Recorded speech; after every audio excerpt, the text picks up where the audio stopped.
to do with it is, John sent me a picture and said,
I call this meeting of the Oxford Historic Preservation Commission to order.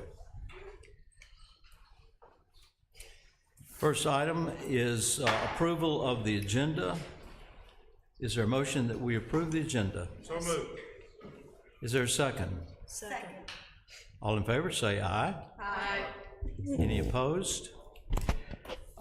Before we get into our agenda, I would like to recognize and welcome our new commissioner, Priscilla Wright. Thank you. Ms. Wright, we are so glad to have you with us, and she and I had a brief telephone conversation, and I was so impressed with things that she shared with me about her experiences with historic preservation, and I've asked her if she would share just a little bit of that with us now.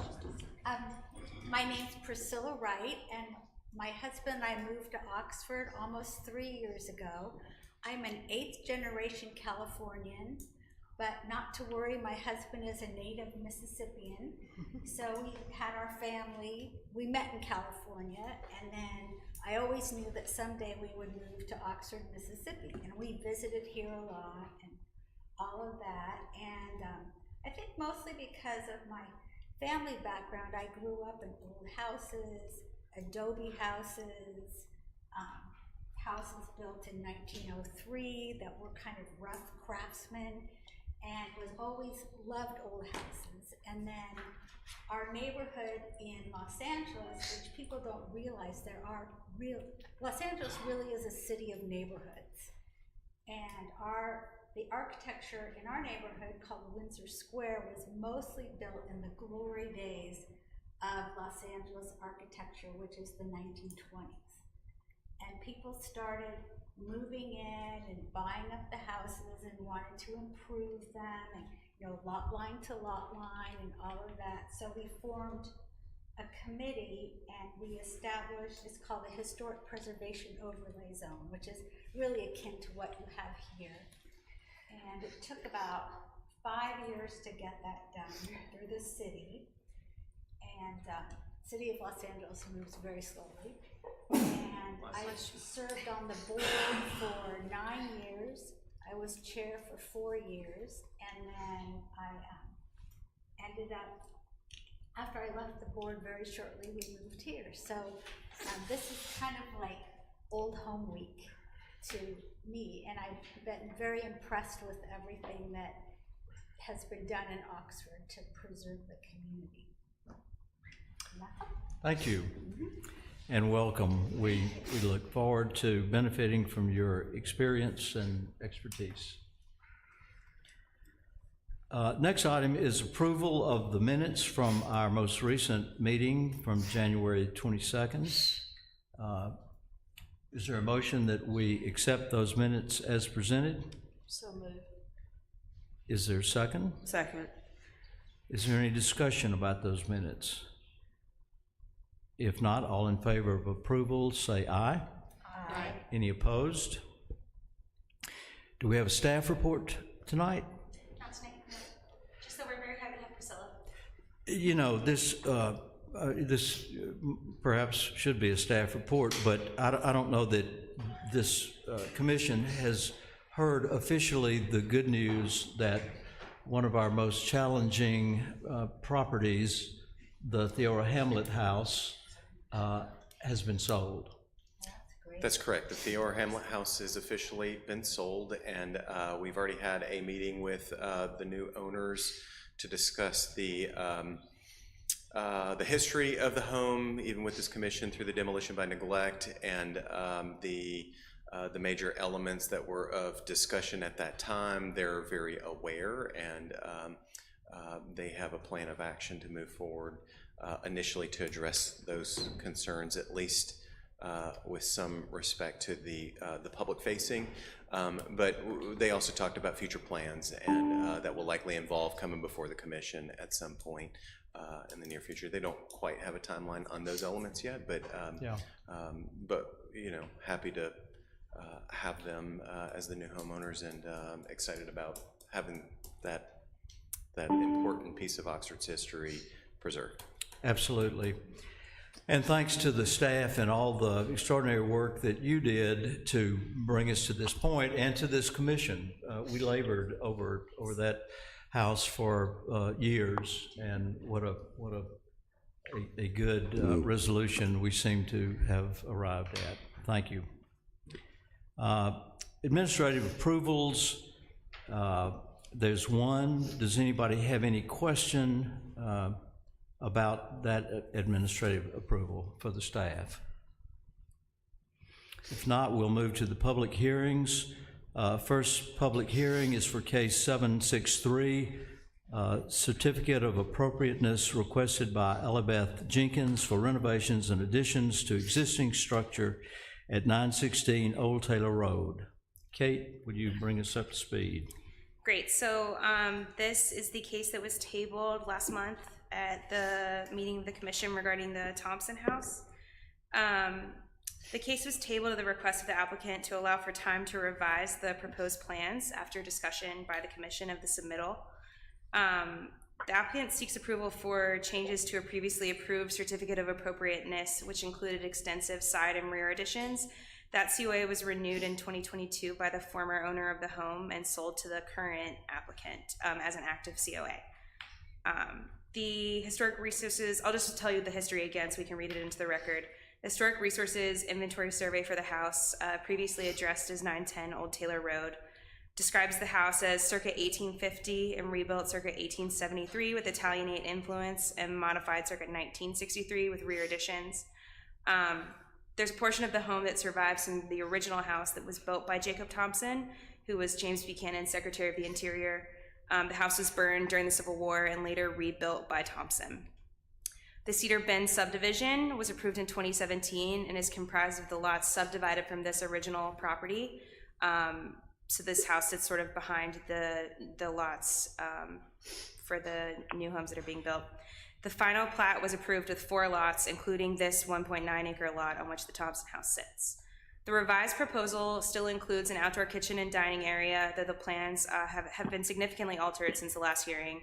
The new addition was shifted further towards the back of the lot, and the fireplace was moved from the front to the back of that new addition.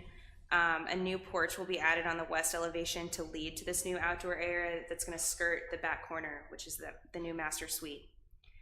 According to the design guidelines, a new addition to a historic building is considered successful if it preserves significant historic materials and features, preserves the historic character, and protects historic significance by making a visual distinction between what's old and what's new.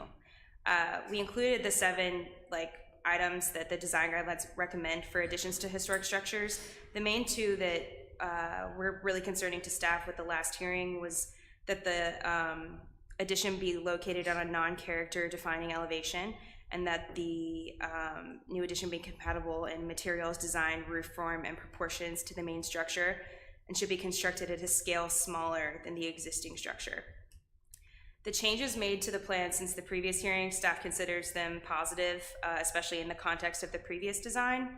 While it would still be the most appropriate to simply add on to the rear and connect there, thus eliminating the new connector porch, the new design is still much better positioned to meet the recommendations of the guidelines than the previous design. The effect of the 3 gables seen from the front elevation. Do you want to share that, Ben? I forgot to share. Yeah, can we have? Sorry, I forgot to share my screen. There's you can clearly see the primary gable of the original cross gable roof, and then the later addition, and then the new outdoor living space. And the proposed materials do appear to match existing. Staff is recommending approval of this new plan with the condition that the final building plans will include a materials key or call-outs in the plans, as well as specifications for the new doors and windows. We assume they'll match existing, and they look to on the plans, but we like to check that before the final building permit is issued. So I'm happy to answer any questions, and then Ally Beth is here. And Kate, am I correct that a difference in the design we saw last time versus now, was it to be a screened-in area before? is it gonna be screened before? And it's screened now? It's not? Just the back part is going to be screened. Okay. Is that a yes or no? Part of it will be screened. Yes, the Yeah. back part of the pool, the outdoor.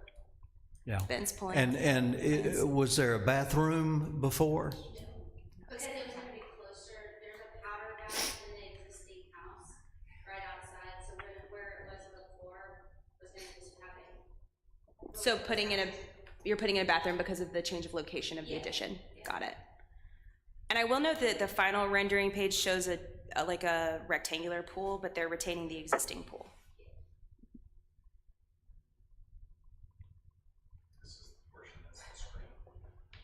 Yeah. So the outdoor kitchen portion is not screened. Yes, from the kitchen. Gotcha. Just that spot. Do you want to come up? Do you guys have any further questions for Ally Beth?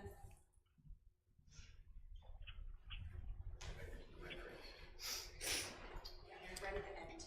There's the elevations. Welcome. Please introduce yourself. I'm Ally Beth Jenkins, and this is going to be my new home. Floor is open for questions for Ms. Jenkins, comments about the revised request that we're seeing tonight. And I will note for you, Ally Beth, in our new Commissioner Rights training, we did go over the previous case. which Okay. is up to date. Yeah. Nice to meet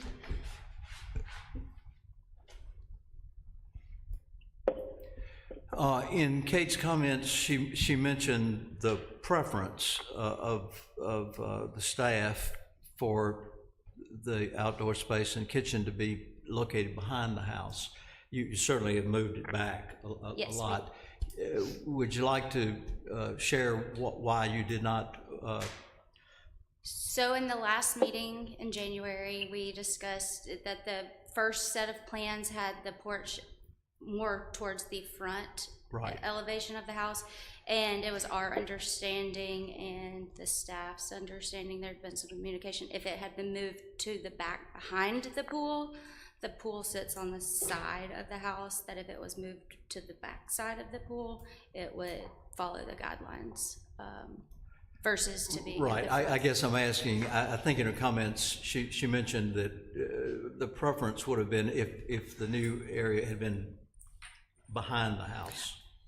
Was that Correct. considered? I think what she said, their preference was it not just the little connector porch, that it's just a like walkway, like 5-foot walkway, I think, from the I think back what he's porch. saying is the guidelines Oh. recommended it to be located to non-primary elevation. You weren't able to locate it there. Yes. Because he's asking why. I'm asking why.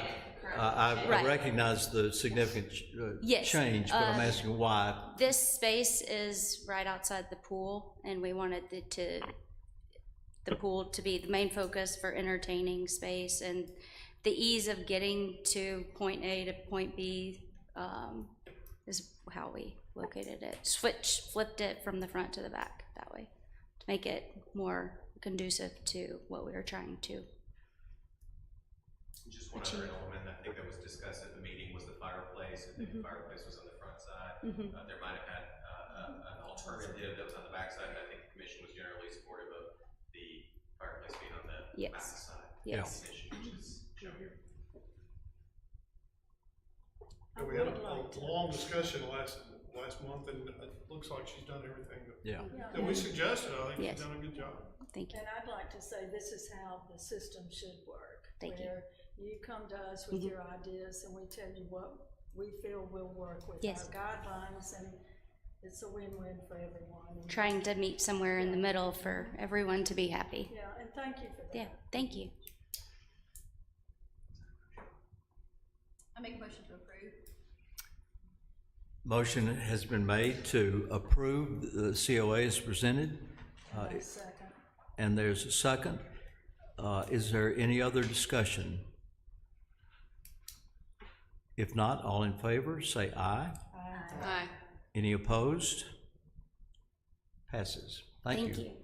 And we do appreciate your efforts, short-term here.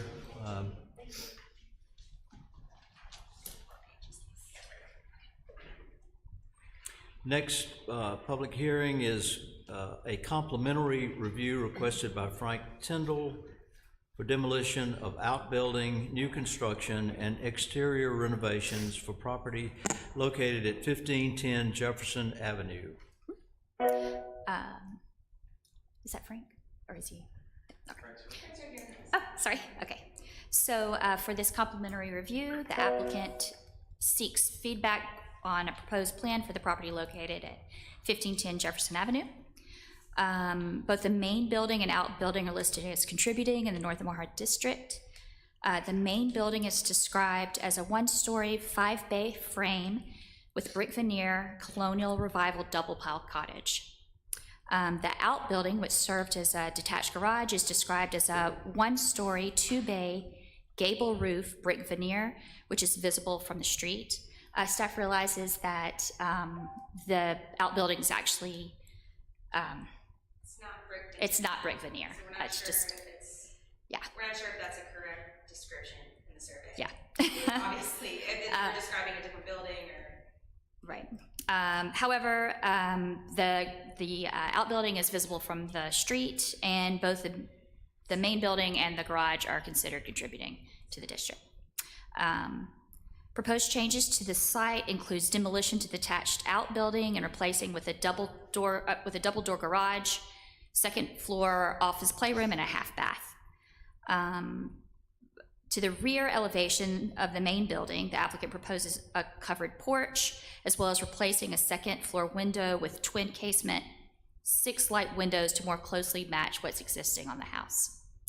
The commission may want to consider the demolition of the contributing outbuilding alongside the proposed plans for the new building and the additions, the porch and the window.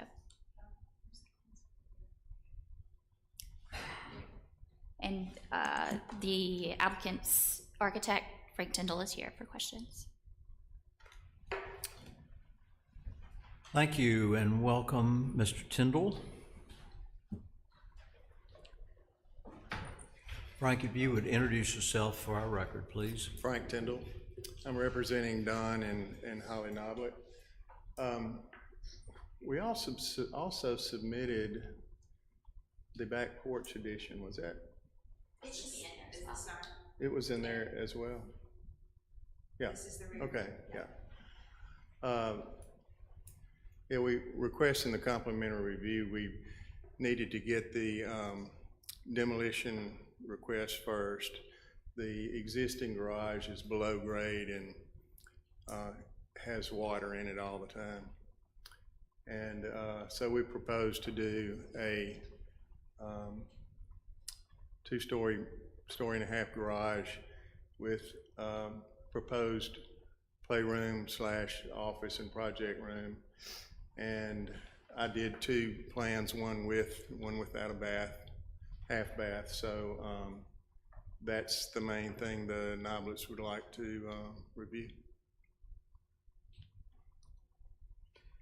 Kate, can you tell us, I know that if there's a distinction between a half bath and a full bath, and if it has full bath, does that make this building something else?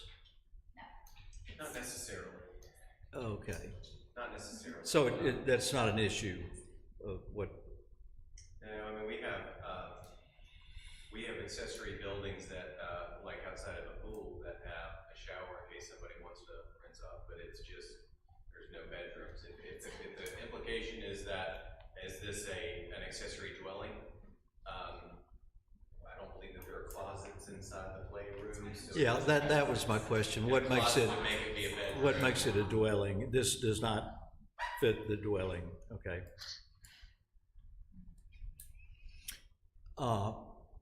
So we are asked to consider the demolition of that garage that we're looking at right now, which will be one vote that we'll take when this comes back to us for an official hearing. Demolishing that, and we see the plans for the new construction that is proposed on the demolition piece of that. Floor's open for questions or comments about the garage piece of this. Frank, I do have a question. Didn't you say that there was water and moisture in the garage because it was below? Below grade. Okay.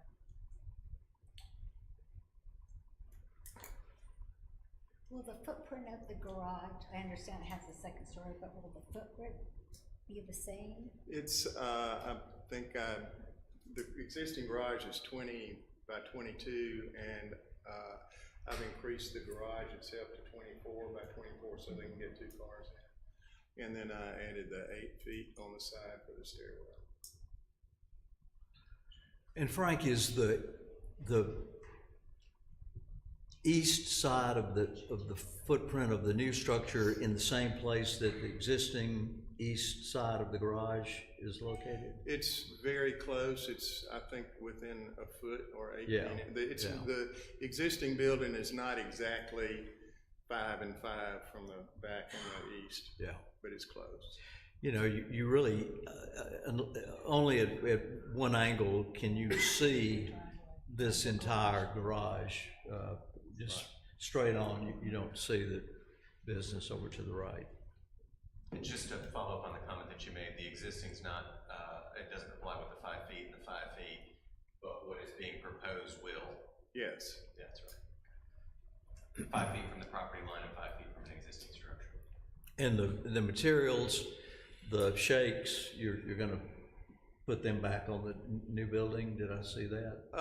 Or not back, but Debated shakes. about putting it in the gable. It's a little squatty, and with the window in the middle, I think I would just do the siding only. Makes sense. Is there any significance to the existing garage? Is there a reason to deny the demolition of the existing garage? I haven't been inside it, and we clearly have an incorrect survey on it, so I don't, what is it like inside?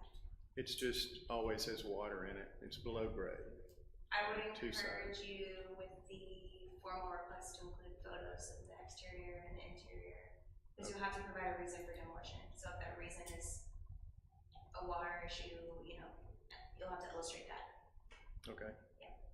Or is there any significance to the garage that the water issue should be remedied instead of demolishing the garage?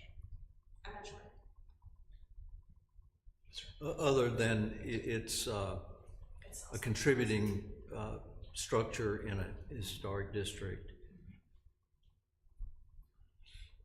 I will say that so the Nelbets came through with a porch addition to the main house maybe 4 or 5 years ago, right? The front of the house? Yeah. We renovated the entire house. And the house was listed as non-contributing in our previous survey, it's listed as contributing now. So they made positive changes to the main house. Okay. Any other comments or questions about the garage and the demolition? I don't hear any real negatives coming from here about that plan. I mean, if anybody wants to talk about the demolition, now would be a good time to do it. All right, let's move on to the other part of the COA, which is an addition of a porch on the back and replacing windows with more appropriate and matching windows. So here's the existing rear. Are there comments or questions of the architect about that?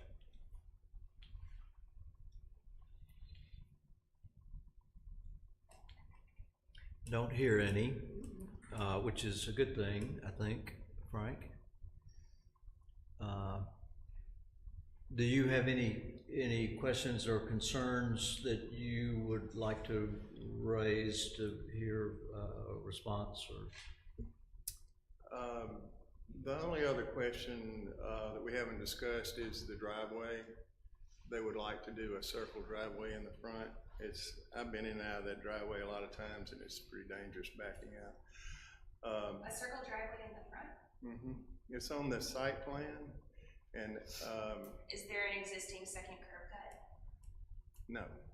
Yeah, those are prohibited Yeah. by the land development code. Okay, well,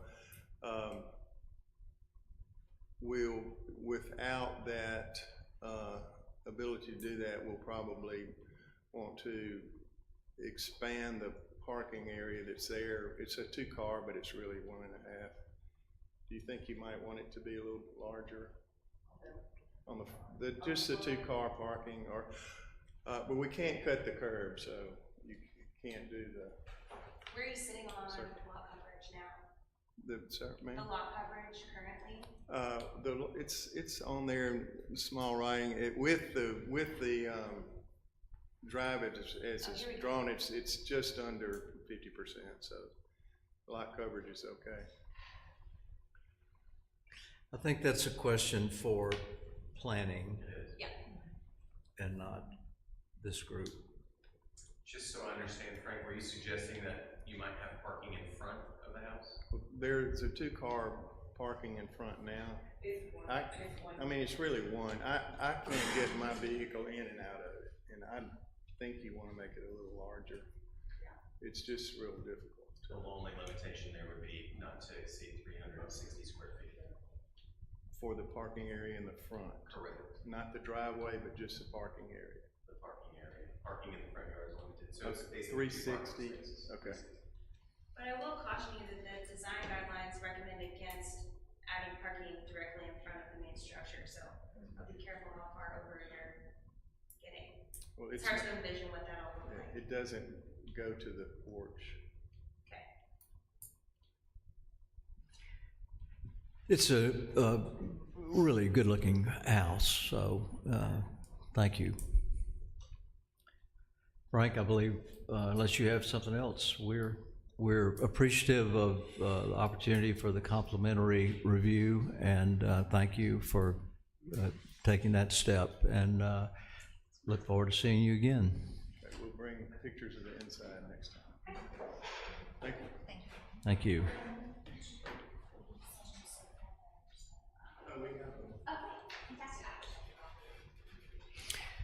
Is there any other business to be brought before this commission? If not, is there a motion that we adjourn? So moved. And can I have a second from one of those? Second. Motion and a second. All in favor say aye. Aye. We're adjourned. Diane, you got a second on that? Not very excited. Yeah, Diane. We'll give Rachel the benefit. This meeting is no longer being recorded. This meeting is no longer being